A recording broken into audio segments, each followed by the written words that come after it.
भगवान का नाम जाप करने से भक्त को जीवन में और मृत्यु के पश्चात भी अनंत लाभ होते हैं।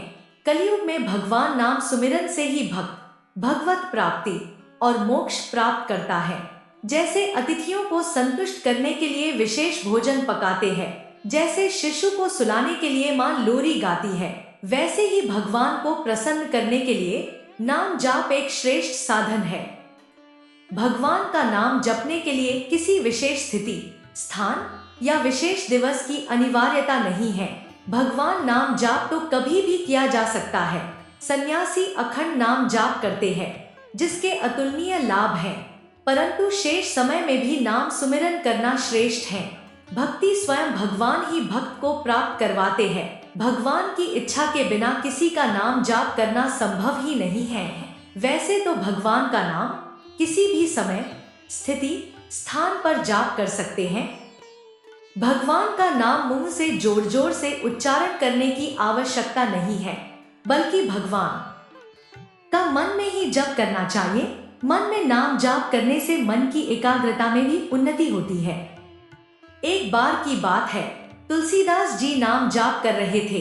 एक व्यक्ति ने उनसे पूछा, कभी कभी कर्म बंधन या आलस के कारण भक्ति करने का मन नहीं करता, फिर भी नाम भगवान का नाम जाप करते हैं, क्या इसका कोई लाभ प्राप्त होता है? तुलसीदास जी ने मुस्कुराकर कहा कि भूमि में जब बीज बोए जाते हैं तो यह नहीं देखा जाता कि बीज उल्टे पड़े हैं या फिर सीधे, पर फिर भी कुछ समय बीत जाने के बाद वहां फसल बन जाती है।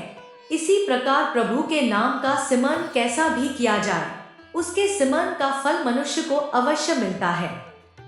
इंसान के लिए यह जरूरी नहीं कि जोर जोर से भगवान का नाम को बोला जाए। आप अपने मन में भी ध्यान करके भगवान राम, श्री कृष्ण या भगवान शिव आदि का नाम जपा जा सकता है। किसी भी परिस्थिति में ईश्वर का नाम लेने से सभी मुश्किलों का हल पाया जा सकता है। भगवान नाम, जाप, कीर्तन को अद्भुत महिमा को वेदों और पुराणों में गाया गया है।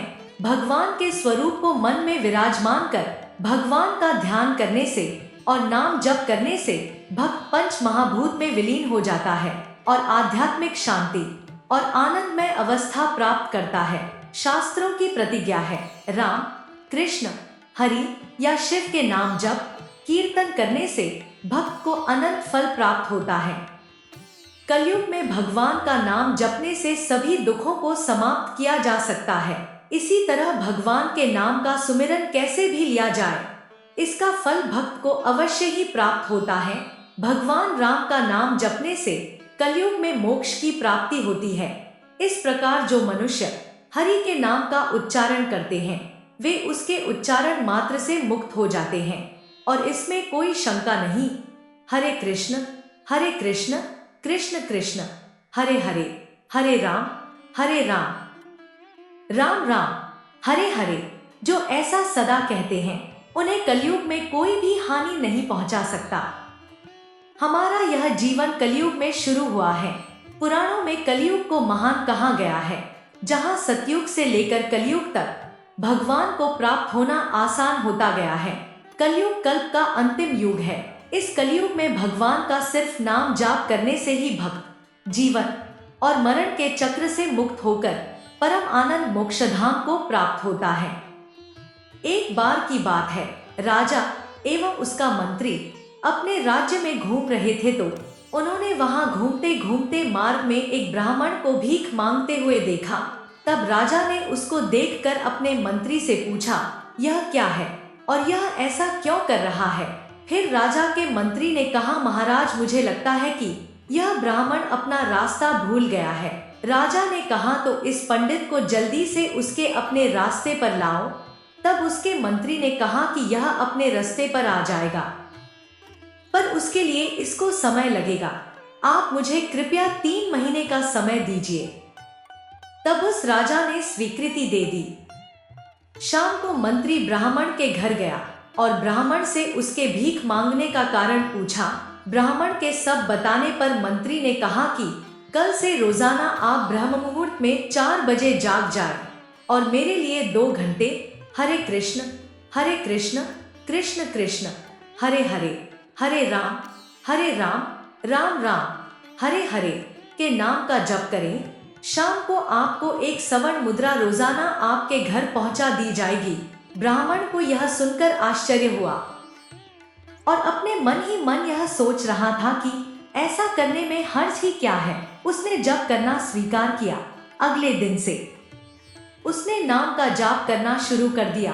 रोजाना सुबह 4 बजे उठने और नाम जप करने में कोई कठिनाई नहीं हुई और रोज शाम को एक स्वर्ण मुद्रिका मिल जाने से धीरे धीरे ब्राह्मण धनवान हो गया। एक दिन ब्राह्मण के मन में यह विचार आया कि यदि मैं मंत्री के लिए नाम का जाप करता हूँ तो मेरा धन इतना ज्यादा बढ़ गया, और अगर मैं स्वयं के लिए नाम का जाप करूँ तो लोक और परलोक लोग दोनों में नाद ही हो जाएंगे। ऐसा सोचकर वह रोज 2 घंटे खुद के लिए नाम का जाप करने लगा। भगवान नाम की ऐसी कृपा हुई कि ब्राह्मण की सभी कामनाएं खत्म होने लगी और एक दिन ब्राह्मण ने मंत्री से कहा कि आप कृपया मेरे घर सोने की मुद्रिका ना भेजें। मैं केवल अब अपने लिए ही नाम का जाप करूंगा।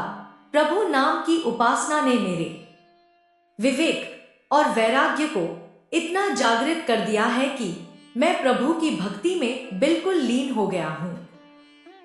एक दिन ब्राह्मण ने पत्नी से कहा, ईश्वर की कृपा से अपनी गरीबी दूर हो गई है, सब ठीक हो गया, अब हमारे पास धन भी आ गया है।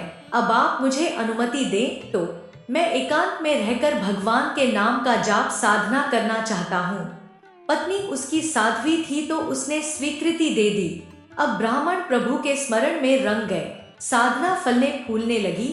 लोग उस ब्राह्मण के दर्शन के लिए पधारने लगे।